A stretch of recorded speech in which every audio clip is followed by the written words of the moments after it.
Hi, Dyslexic Genius here. I'm back on the Columbia, the unique motor, and I want to talk about the bearings and the top and the bottom of the nut and how to do this. First, you'll need a 7/16 inch open-end wrench, which fits the big nut. And then you will need a 3/8, which fits this nut, but it also fits the bearing. See how that works? This is how you hold the bearing in place. So what you have here is, if my angel can focus in, you can see that the nut tapers off like this. And that's the top. And when you come here, you'll see that it doesn't taper off on the edge.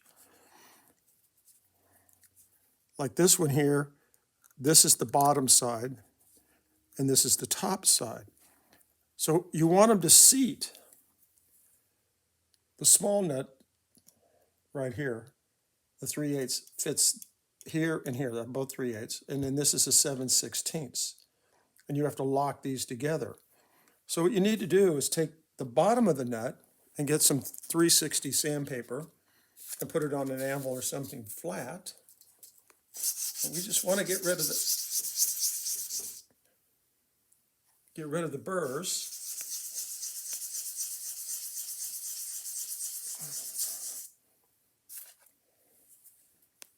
And now that looks a lot better. And we'll do the same to this one.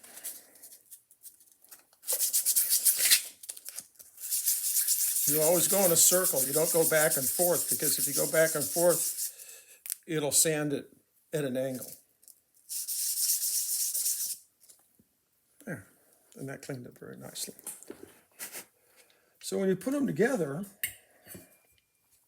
the first time, you will hold the small wrench, or the 3/8 like this, and you use a 16-inch wrench, so you'll be in here something like this, and you will just tighten it down. It holds it in place. Now when you put this nut in, it will screw on to the center part of the bearing here. And now you're asking, there are no ball bearings in this machine. The unique thing about this phonograph is at the end of all these pinions, where the bearing fits, has been machine rounded off like this, like a ball bearing. Even the big gear train here, this is all rounded off. Very interesting. You will put everything together, and you'll add the small nut.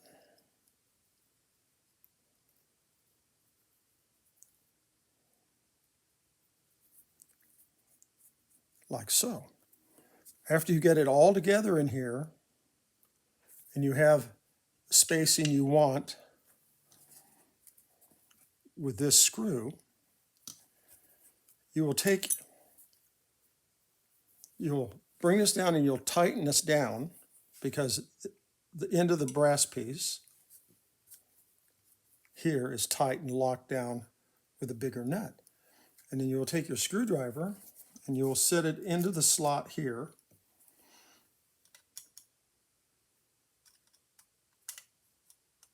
Like that. And you'll use a smaller wrench and you'll just kind of hold the screw piece in place and then just tighten it up and give it a snug tight. That's how you assemble this. You know, this is pretty easy, but it looks complicated. You just have to understand the top and the bottom of the nuts. You have the mounting part of the nut that fits on. This is a lot of fun, and that's my tip for the day.